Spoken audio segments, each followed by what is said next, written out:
Every door was locked, every window sealed, and yet, by morning, the house was empty.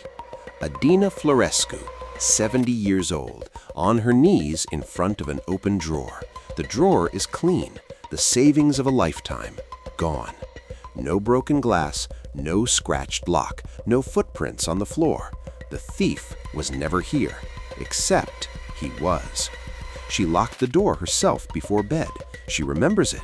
The bolt, the chain, both in place when she woke up, both still in place now. By noon, the whole town knows. 7 homes, 1 night, cash and gold, all of it gone. No one saw anything. No dog barked. No camera caught a single shadow moving through the dark. 3 days later, a car stops on Vărari's main road. One man steps out, gray coat, dark trousers. He looks at the town once. His eyes settle, then move. Elias Vane, OVI. He stands still for a moment. The square ahead, a row of shops to the right, and far left, rising above everything, a church tower. Stone, old, visible from anywhere. He picks up his bag and walks. The police station is a 2-story building with a torn notice board outside. Inside, a constable lays it out. 6 months, 8 nights, always cash and gold, never a witness. Elias opens his notebook. CCTV? 2 cameras, one at the square, one at the bank. Both normal on every theft night. No movement, no figures, as if the streets were simply empty. He stops writing. Normal meaning what exactly? The constable says nothing, no one, not a single person on the road. Elias draws a circle around one line in his notes. That afternoon, the mayor, Doran Vlas, 50s, wide-set eyes, the kind of man who pulls out a chair for you before you ask. He says, "This whole affair is painful for our town. I want it solved." Elias listens. 8 thefts, always night, no witnesses, no CCTV. The mayor shakes his head. People are starting to talk about ghosts. A small smile, then straight again. OVI is the only one who can break this. Elias looks at his face. Nothing unusual. He asks, "Where were you on each theft night?" The mayor answers without hesitation. A council meeting, a Sunday prayer gathering, a farewell dinner. Each time a public event. Elias writes it all down. He walks the town. Narrow lanes, stone walls, houses pressed close together. The church tower is visible from every corner. There is nowhere in Vărari that it cannot be seen. Evening, the victim homes. First stop, Adina's. The lock is intact, no broken window, no marks on the walls. Elias moves slowly through every corner. Nothing. He sits beside Adina. Quiet voice. "When did you realize?" She says, "Morning." He asks, "Hear anything in the night?" Her face shifts. "No, I was in a very deep sleep, unusually deep, like I'd been switched off." He pauses. "Deep sleep?" She nods. "I usually wake 3 or 4 times a night at my age. That night, I opened my eyes and it was morning, just like that." At another house, there was a dog. The owner says it didn't bark once, not once all night. Came morning, it was still lying exactly where it had been the night before. Elias writes this on a separate page. Back at the hotel, 8 thefts, no witness, no CCTV, locked doors, deep sleep, silent dogs. He lists them in separate columns, then stops at one. Every theft night, Mayor Doran Vlas was at a public event. 8 nights, 8 events. He was seen every time. A perfect record. Too perfect? Could be coincidence. Could be. But 8 times? He closes the notebook. The question stays open. Next morning, fresh start. He spreads a town map and marks the 8 target addresses, studies them. Is there a pattern? Is there something about their location? The marks are not in a straight line, but they share a boundary. None of them sits at the outer edge of town. All of them fall within a radius. He draws the circle in pencil, its center, the church tower. He folds the map and looks out the window. The tower is there, dark silhouette against the sky. Everyone sees it every day. Nobody looks twice, but Elias has already written a note. He revisits the victim homes. One question only. What exactly was taken? Every house, cash and gold, nothing else. No watch, no phone, no laptop. Only what fits in a pocket. Only what has no serial number. Only what leaves no trail. Whoever did this knew what to take. No time wasted searching, went straight to where the money was. Either they knew the house or something else brought them there. He asks all 8 homeowners one specific question. Any renovation recently? Any new lock fitted? Any contractor visit? 3 say yes. A municipality electrician came about 2 years ago. A wiring check, he said. Looked around and left. He goes to the municipality office.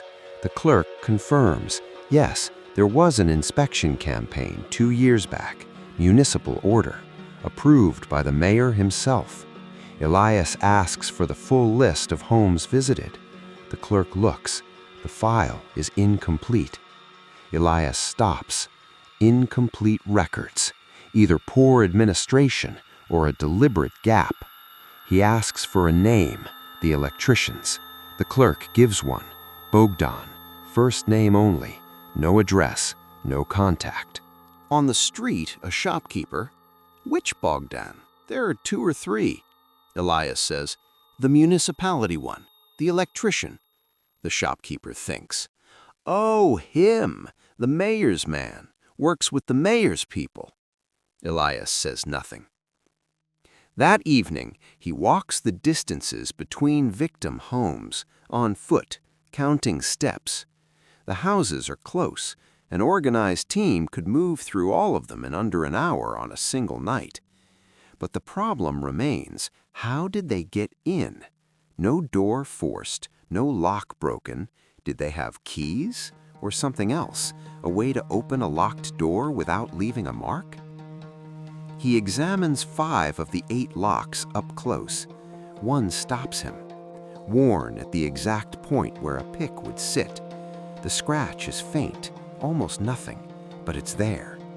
He kneels, torch out, tilts the lock slowly, top to bottom, side to side, pulls a small probe from his pocket, slides it in gently, not to open, just to feel.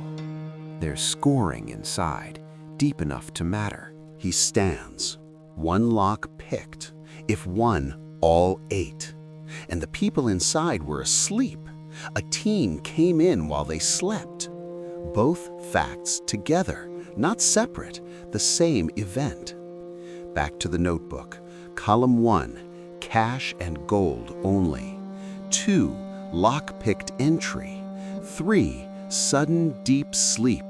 4, dog didn't bark. 5, CCTV empty. 6, mayor at a public event every time. 7 separate facts or 7 faces of the same thing. That night in the hotel room, deep sleep, dog silent, no movement on camera. People were put to sleep and he can't find how. Not drugs. The food at each house was different, the water supply separate. You can't drug 8 homes at once that way. He picks up his phone, searches infrasound effects on humans and animals. He reads, infrasound, below 20 hertz, inaudible to the human ear. Effects, sudden drowsiness, dizziness, anxiety, and in concentrated doses, unconsciousness-level sleep. Dogs more sensitive than humans, but still affected by low-frequency sound. He sets the phone down, reads it again, sets it down again. It's a theory, only a theory. But if an infrasound emitter were placed at a height, a tower say, it would dissolve into the air across a radius. People would fall asleep without knowing why. Dogs would go quiet. A team would walk in. He looks at the map. The circle he drew, church tower at the center, every target home falls inside. He redraws it more precisely. 800 meters. All 8 homes inside, not one outside. He thinks it through. Signal from the tower. Infrasound passes through walls. Nothing stops it. People sleep. Team arrives with picks. In and out in minutes. CCTV cameras are at the square and bank, at the radius edge. Back lanes would avoid them completely. The theory fits everything, but theory and evidence are 2 different things. He has to get inside the tower. And then who? Someone had this technology, resources, access to the tower, a trained team. This is not ordinary theft. He has no suspect yet, only a pattern. For now, the pattern is enough. He closes the notebook. Tomorrow, the tower first, then the mayor's office, then the financial records. 3 things, 1 day, 1 question circling all night. Will anyone believe this theory until something is found inside that tower? Morning. He goes to the municipality archive and asks for the official events calendar, 2 full years. The clerk hesitates, then pulls out a thick folder. He opens it, lays his notebook beside it. First theft, March 14. He finds March 14 in the folder. Town Council Emergency Session, 8 p.m. Municipal Hall. He checks each date one by one. First, council meeting. Second, church prayer gathering. Third, local farewell dinner. Fourth, annual harvest festival opening. Fifth, charity auction. Sixth, school graduation. Seventh, town founders day. Eighth, emergency road repair meeting, called by the mayor. Every theft night, a public event, the mayor present at every one. 8 nights, 8 separate occasions, a perfect public presence every single time, either the most unlucky timing in history or the most carefully constructed alibi ever assembled. He asks the clerk, that last emergency road meeting, the mayor called it himself? Yes, same day notice, announced at noon, theft that night. The mayor convened it, the mayor attended it, and that same night, a house was cleaned out. He puts the folder down and walks out. The pattern is there. It doesn't make the mayor guilty, but it doesn't let him go either. There is one thing left, the tower. He goes to the church, stone, 19th century, heavy door. Outside, a priest, Father Toma Neagu. Old man, curved back. Elias shows his card. Can I see the tower? The priest pauses. Then, yes, of course, there's a side door. Father Toma leads him through a side entrance, a narrow, steep staircase. Elias climbs step by step. Near the top, before the bell chamber, a small room. He stops, looks around. Small room, a wooden platform, a clock mechanism in one corner, an old rope connected to the bell, and something that should not be here. A rectangular metal box, small, slightly larger than a laptop, set flush against the wall. No label, no branding, a thin cable running to a small power outlet. The outlet itself is new, a fresh hole cut into the old stone, the mortar around it still too white. He moves closer, kneels in front of it. Doesn't touch it, just looks. A small indicator light on the front. Off. No visible buttons. On one side, a small angled speaker grill. It faces downward, toward the town. He goes back to Father Toma at the staircase. How long has that box been there? The priest looks troubled. I don't know. Municipality people came once, said it was an electrical inspection. I opened the door for them and waited outside. When? The priest thinks. About 2 years ago. Elias, the mayor's people? The priest looks down, says nothing for a moment. Then, I was told it was municipal work. I didn't ask questions. He comes down the stairs. A box in the tower, its speaker grill facing the town, connected to power. Not a bell mechanism, not historical equipment. New, deliberately installed, in the name of the municipality, by the mayor's people. He steps out into the sunlight, calls an OVI technical contact. One question, can an infrasound emitter be operated remotely? The answer, yes, Bluetooth or Wi-Fi. Any phone can trigger it within short range or through a small network relay. The mayor was at a public event, seated in full view.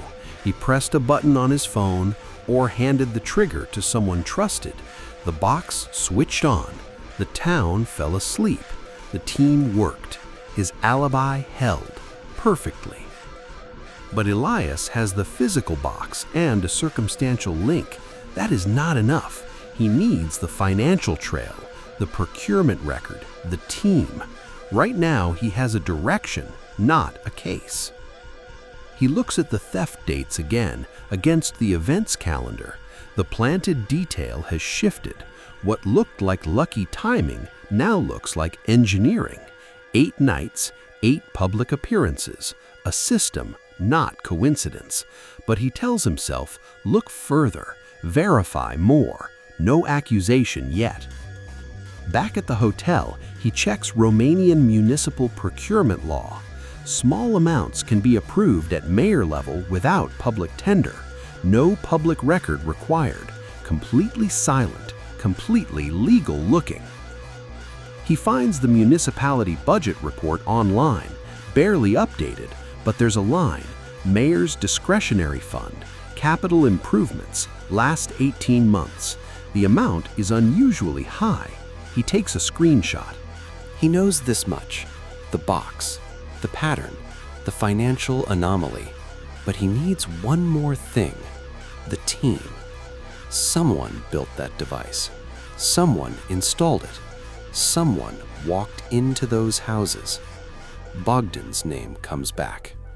He writes in the notebook, Mayor, System Architect, Team, Executors, Box, Mechanism, Motive, Unknown, Likely Financial. Then one question he can't answer yet. Did the mayor know I was here when he invited me in, or is he that confident? Next day, he goes back to the victims. One question this time, not about the theft, about the night before. What did you do? What did you eat? When did you fall asleep? First house, a middle-aged couple, Petru and Mara. Petru says, dinner, TV, tried to sleep. He normally stays up late. That night, his eyes just closed. Mara, I felt full and heavy, like after a long illness. Waking up was hard. Second house, Georg, retired, alone. I was reading, mid-sentence, gone. Woke up on the floor, slid right off the chair, head was pounding. Sleep so sudden he couldn't hold himself upright. Third house, Lucia, late 20s. Something was different that night, a faint pressure in my ears, like the beginning of an ear infection. I didn't even change clothes before I went out. Elias stops. Pressure, coming from where? She thinks, from above, like from the ceiling. How long did it last? She doesn't know, she was already asleep. Had you ever felt it before? Yes, 2 months ago, a different night. But her house wasn't targeted that night. He writes it down. That means the device may have been test run before, or the signal covers a radius wide enough that some people feel it even when they're not the target. Either way, another confirmation. Fourth house, an elderly couple with a dog. He asks directly, before that night, was the dog behaving strangely? The wife says, since evening, sitting and shaking his head, wouldn't eat, like he was sensing something. Dogs hear low-frequency sound before humans do. The dog was reacting to signal that hadn't fully reached the human threshold yet. The device may have been switched on earlier, a warm-up phase or a test pulse. The dog caught it first. He sits and organizes what he has. Sudden sleep, head pain on waking, falling from chairs, ear pressure, a dog distressed before the event. All documented effects of infrasound, all reported by different people on the same night independently. He had also asked people who live outside the estimated radius. Not one of them reported anything unusual. Normal sleep, normal morning. The only difference, their address. The radius holds. Signal from the tower. A defined circle. Inside, sedated. Outside, untouched. The CCTV cameras sit at the edge. Back lanes clear the coverage. A precision operation. But one thing bothers him. This is an expensive, complex system. The mayor has a salary, a position, respect. Why take this risk? Greed isn't always about money. Sometimes it's about hiding something, a debt no one knows about, perhaps. There's one more witness he wants. The retired bank manager, Constantine Dragu, still lives in Vărari. Elias goes to his house. Small sitting room, an old man who chooses his words carefully. Elias asks, "When you were working, did Mayor Vlas have any unusual financial patterns?" A pause. Then, "I don't discuss clients, but I can say Doran Vlas had a small business that collapsed 3 years ago, significant debt. Then he ran for mayor and won." Constantine continues, "After the election, no more talk of debt. Nobody asked, including me. I regret that now. The mayor was bankrupt. After the election, cleared. Then municipality funds, and then this." The motive sharpens. Not just greed, survival that turned into greed. A drowning man built a machine that ran on his own people's savings, and all the while he stood at their gatherings and shook their hands. He thanks Constantine and steps outside. Cold air. He stands a moment. He has motive, mechanism, physical evidence, behavioral pattern. One thing still missing, the team's identity. Bogdan and the others. He goes back to the shopkeeper, this time directly. Who are the mayor's regular people? Who works with him? The man gets cautious. Everyone here is careful around the mayor. Elias, I'm just asking for names, nothing written down yet. The shopkeeper, low voice, 3 names. Bogdan Mikai, handyman and driver. Octave Russ, personal assistant. Stefan Dima, night security guard for the municipality. A driver who could move freely, an assistant who knew the plans, a guard who knew the night roads. He writes the 3 names in the notebook. This is the team, small, trusted, every role accounted for. But he has nothing against them yet except names.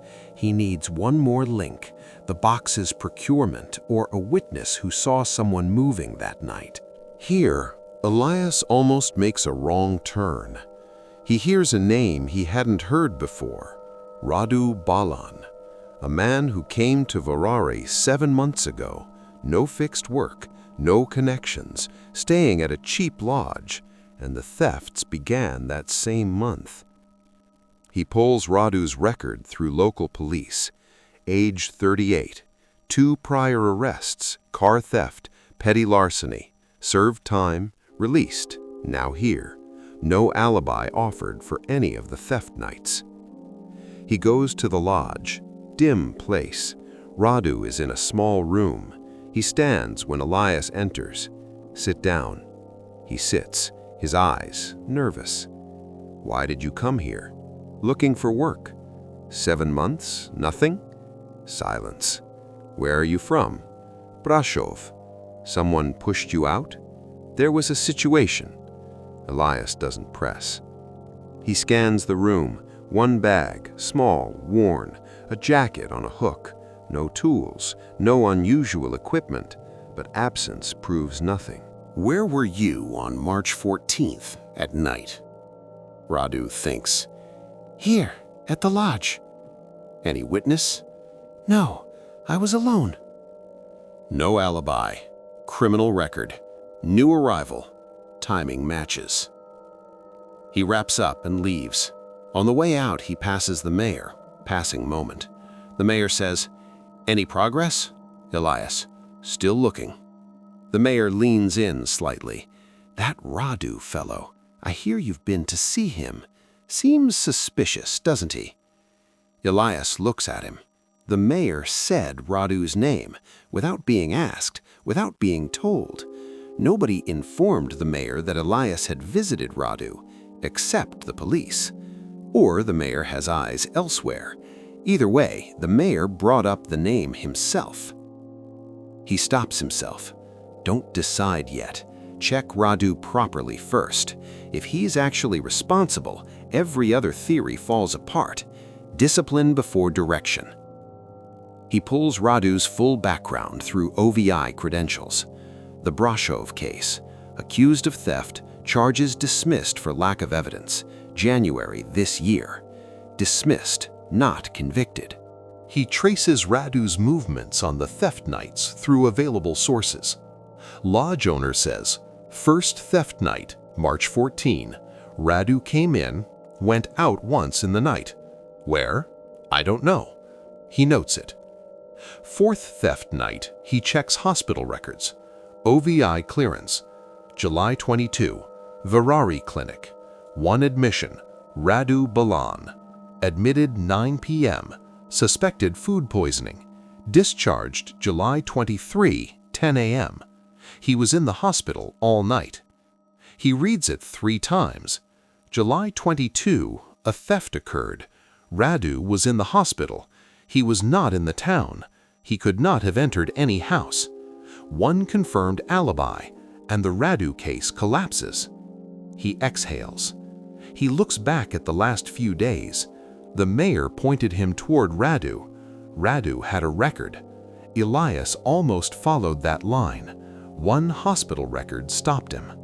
He thinks, what if that record didn't exist? And then, did the mayor know Radu had an alibi for that one night? Did he present a scapegoat who was guaranteed to be cleared, keeping the investigation running in circles, producing nothing? He writes the theory. Mayor deliberately named Radu, a red herring. If Radu's alibi had never surfaced, the investigation might have closed on the wrong man. The system would have continued. The mayor isn't just passively connected, he's actively managing the investigation. He's watching it and redirecting it. This level of calculation, he has run through multiple outcomes in advance.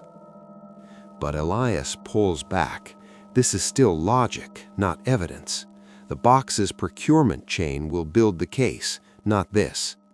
He tells himself, slow down, one thing at a time. He goes back to Radu, tells him directly, you're clear, one night, confirmed alibi. Radu looks relieved, then quietly angry. I've been here 7 months and everyone assumed. Elias, someone found it convenient to point at you. Radu asks, who? Elias says nothing, just go back home. This town isn't safe for you right now. Radu understands. From the lodge, Elias walks straight to the mayor's office. Not officially, just to look at his face once more. The mayor sees him, smiles. News? Elias, the Radu matter is finished. 1 second, a tightening around the eyes, then back to normal. Oh, so where does the investigation go now? Elias, wherever the case leads. A handshake. Elias walks out. Outside, he stops. That 1 second, the tightening. A man who is innocent doesn't react to hearing a suspect is cleared. A man who built the scapegoat does. The planted detail has fully opened now.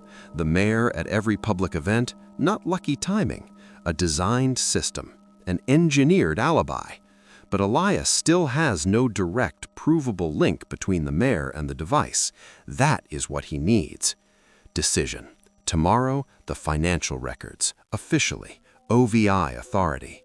If the mayor tries to block it, that too is an answer. If he doesn't, the trail will be there. Either road leads forward. Morning. He returns to the church, this time with a technical analyst sent by OVI from the nearest city. Called in last night. The analyst, Andre, early 30s, carries a kit. Father Toma is told formal inspection under OVI warrant. He doesn't resist, opens the door, steps aside. Elias and Andre climb the tower. Andre sits in front of the box, silent for a full minute. Then, "This is an infrasound transducer, not commercial grade, custom built, no serial number, expensive to make. This isn't something one person assembles, electronic expertise required." He opens a side panel. Inside, circuit boards. He points to one component.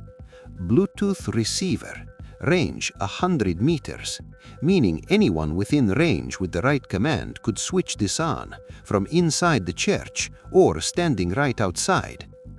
Frequency? Andre checks the component. 8 to 14 Hertz, adjustable. This range produces drowsiness and disorientation in humans, anxiety and then sedation in animals. Duration, 30 to 45 minutes would be enough to affect an entire radius. Coverage. Andre calculates from height and power. Roughly 800 meters, open air. Walls attenuate the signal slightly, but infrasound isn't stopped by walls. People inside their homes would still be affected. Andre closes the panel. Whoever designed this was careful. The grill faces the town but is angled so it's invisible from below. The cable is routed neatly into the wall. The outlet is new, but the stone color was matched. Someone took time with this. Fingerprints. Andre dusts the surface. Some partial prints, most too blurred. Gloves were likely worn. One partial palm print in a corner. Usable or not, forensics will decide. Andre follows the cable downward. It runs through the wall into the church's main electrical line. No separate battery, drawing from the church's own power. The monthly bill would be slightly higher, but not enough for anyone to notice. He goes down to Father Toma. Does the municipality pay the church's electricity bill? The priest. Yes, for the past 2 years. Before that, we paid ourselves. The mayor personally offered to cover it. He notes it without expression. The mayor covered the electricity bill, so no one would see the extra usage. Every piece of this, the installation, the access, the power, was made invisible deliberately. Andre has photographed and sampled the device. It is evidence. He files an official OVI warrant request, procurement records for the last 24 months.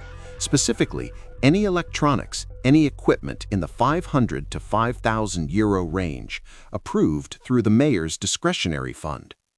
2 hours later, the clerk hands over the records. He scans every line. 3 months before the first theft, one entry. Infrastructure diagnostic equipment, 2,400 euro. Approved, Mayor Vlas. Vendor, VTech Solutions, Bucharest. No further detail. No invoice attached. He searches VTech Solutions, Romania Company Registration Database. Registered 18 months ago. One director, a name he doesn't recognize. Registered address, a Bucharest department. He forwards it to OVI's Bucharest contact. Check this. The reply comes within 2 hours. VTech Solutions, Shell Company. No physical office. The director has no prior business history. 2,400 euros entered the account, left it the same day. Destination, a second account. He asks where. Bucharest contact, Bogdan Mihai, Vărari. Bogdan Mihai, the mayor's handyman. Municipality money moved through a shell company into his account for a device.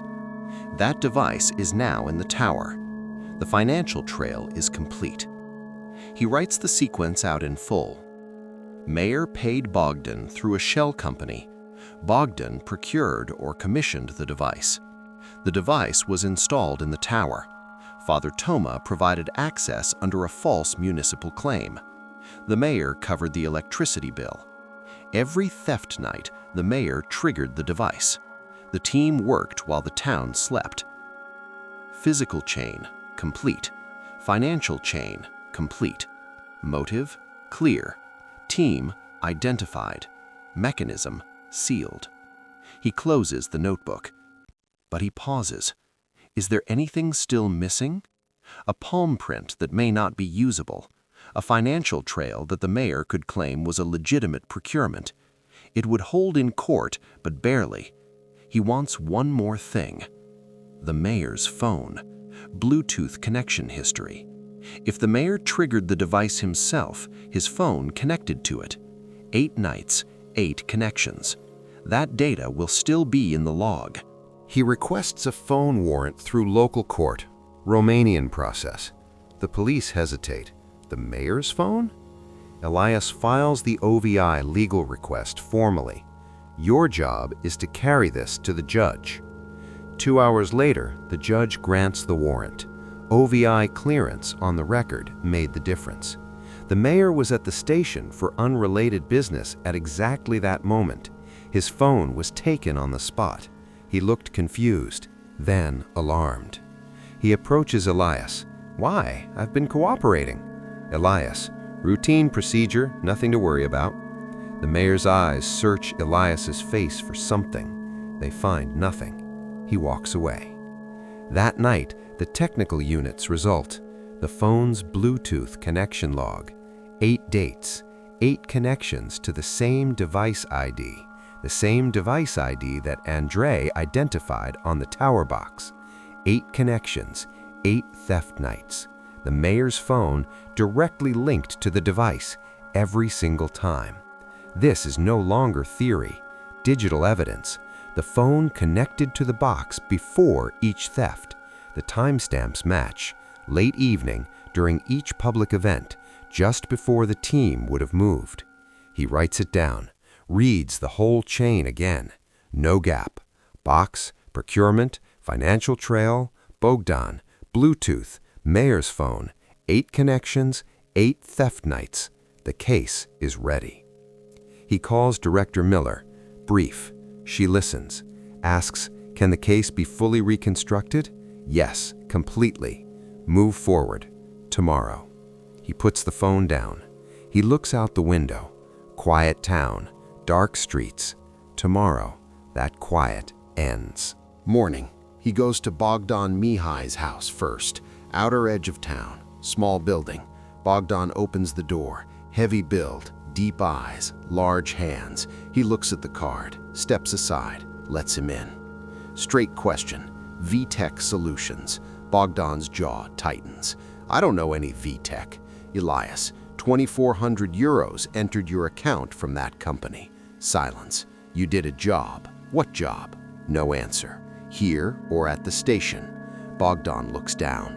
Then, the mayor said it was legitimate municipal work. Install a device in the tower. I only handled the logistics. An engineer in Bucharest designed it. I just had it put up. The thefts? His face changes. I never went into any house. Elias, October 8th night? Nothing. Your phone location puts you on the town's back lanes after midnight. A pause. Then, I was outside. Guard duty. Octav and Stefan went in. He's talking now. Low voice. Halting. The mayor said the municipality was running short. A temporary solution, he said. One time, I thought. Then twice. I couldn't stop. He knew about my old loan from the municipality. He used it. Elias listens. Bogdan was coerced, debt used as leverage. But he still went.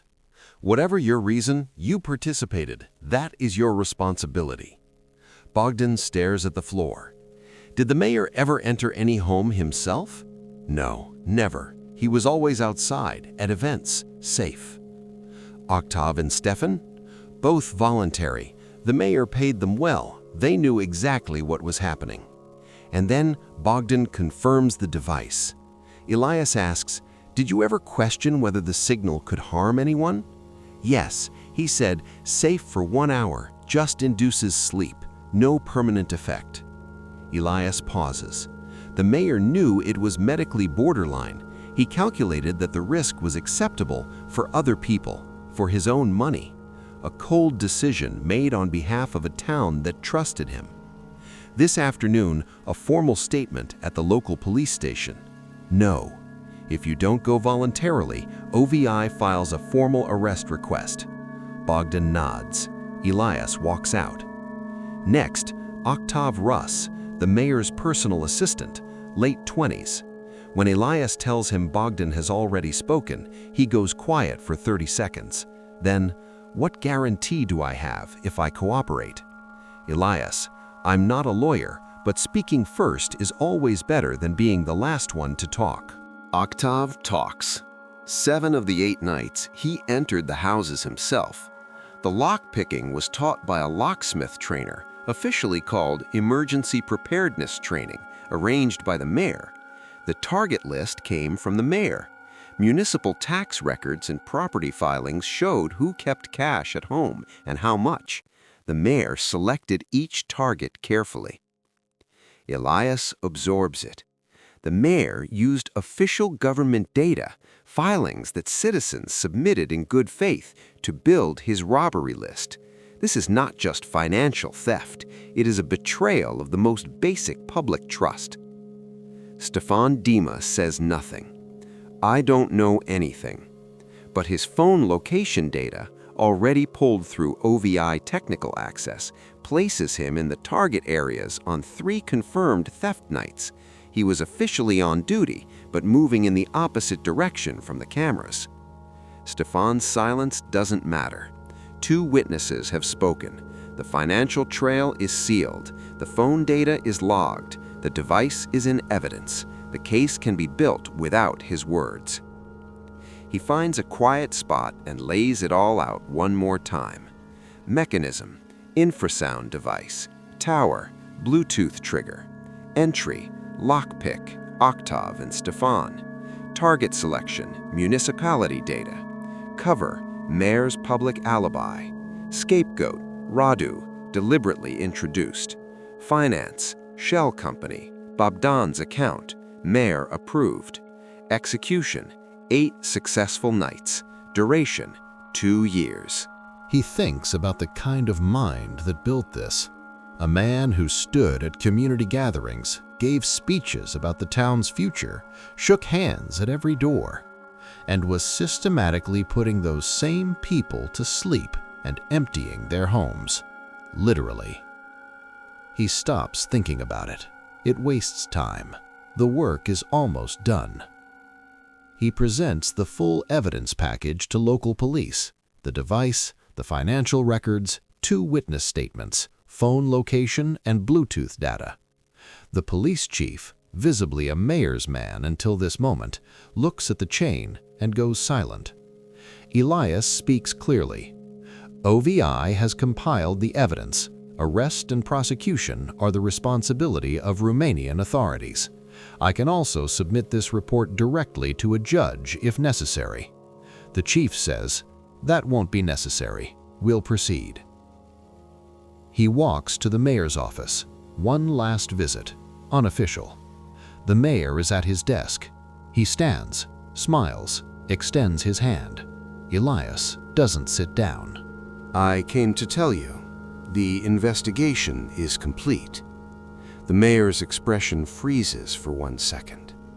"I see. Meaning what you already know." The mayor's eyes move across Elias's face, looking for something to read. Nothing there. Elias says nothing more. He straightens the chair he never sat in, walks to the door, pauses. "The police will be in touch." The mayor opens his mouth. No words come. Elias steps out. He walks the main road. A few people see him. Nobody knows yet. The church tower stands where it always has, against the sky. He looks up at it once, then keeps walking. Less than an hour later, Vărari police arrive at the mayor's office. Doran Vlas, mayor, community leader, beloved figure, arrested. Bogdan Mihai and Octav Rus surrender at the station. Ștefan Dima is collected from his home. The town finds out, slowly, house by house. First, disbelief, then silence, then, in many homes, tears. This was someone they trusted with everything. That evening, hotel room, the light outside is fading. He opens his notebook, reads the whole case from the first shot. He wants to say it once, straight through, for himself. Doran Vlas, a man who went bankrupt, a small business, gone, serious debt. The town respected him. He had nothing left except that respect. He ran for mayor. He won. Once inside, municipality funds gave him breathing room. He cleared some of the debt, but the appetite grew. He told himself money should keep coming. He just needed a method that couldn't be seen. He found the technology, infrasound emitter, had it custom built, an engineer in Bucharest, through Bogdan, through a shell company, untraceable. The device was installed in the tower under a false municipal inspection. The priest opened the door and waited outside. Nobody questioned the municipality's name. The mayor took over the church's electricity bill, quietly. Any extra consumption, invisible. The town saw only a generous gesture from their mayor. He built his target list from official data, tax records, property filings, people who trusted the government enough to declare what they owned. He used that trust against them. Theft night, the mayor organized or attended a public event, visible the whole time, hundreds of witnesses. At the peak of the evening, he sent a Bluetooth command. The device switched on. Within 30 minutes, the radius was sedated. Team moved in. Dogs sensed it first, then people. The team used back lanes to avoid the 2 CCTV cameras sitting at the radius edge. In and out in under an hour. Only cash and gold, nothing with a serial number, nothing traceable. Bogdan was outside, guard duty, nervous, coerced. Octave handled the locks. Stefan navigated around the cameras. The mayor was still at the event when they finished. 2 years, 8 times, perfect every time. The town started talking about ghosts and curses. The mayor sat among them and nodded along. He knew exactly why there were no answers, because the answers pointed back to him. Then OVI arrived. Adina had written in herself, alone. Elias came. The mayor thought he could manage it. He pointed at Radu. Elias almost followed. But one hospital record changed everything. The tower was examined, the device found, the financial trail traced.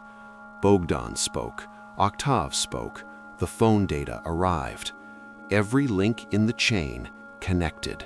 Mayor to device, device to theft, theft to money, money back to the mayor. He closes the notebook. No gaps. Entry, lockpick. Movement, back lanes. Trigger, Bluetooth. Exit, same back lanes. Cover, mayor at event. Finance, shell company. Team, 3 people. Duration, 2 years. Victims, 8 households. Mrs. Adina Florescu's life savings, gone. He sits a moment, then stands, puts on his coat, packs his bag. Tomorrow, he leaves. He goes to Adina's house, evening, knocks. She opens the door. She recognizes him, the one who came on the first day. He says, "Someone took from you. Their name is now with the police. A court will decide the rest." She is quiet for a full minute. Then, "Will I get the money back?" He answers straight. Maybe not all of it, but there will be an attempt. She looks down. Then, thank you for coming. He says, it was my job. She says, yes, but you came. He walks back to the hotel, the last night. Outside, the town is going dark. Tonight, the people of Vărari will sleep on their own terms. No signal, no invisible hand, just night and morning after. He looks out the window. The tower is still there, stone, old. The device is gone, taken as evidence. The tower is now what it always was, an old building, nothing more. He opens his laptop, types the final OVI report. Case, Vărari systematic theft. Status, resolved. Method, infrasound sedation via church tower emitter, Bluetooth triggered. Primary suspect, Mayor Doran Vlas. Accomplices, Bogdan Mihai, Octav Rus, Stefan Dima. Evidence, physical device, financial trail, phone Bluetooth records, witness statements. Handed to Romanian local authorities. OVI roll, complete. He saves the file, forwards it to Director Miller, closes the laptop. Everything has been done that needed doing. The rest belongs to the courts. OVI does not stay for that point.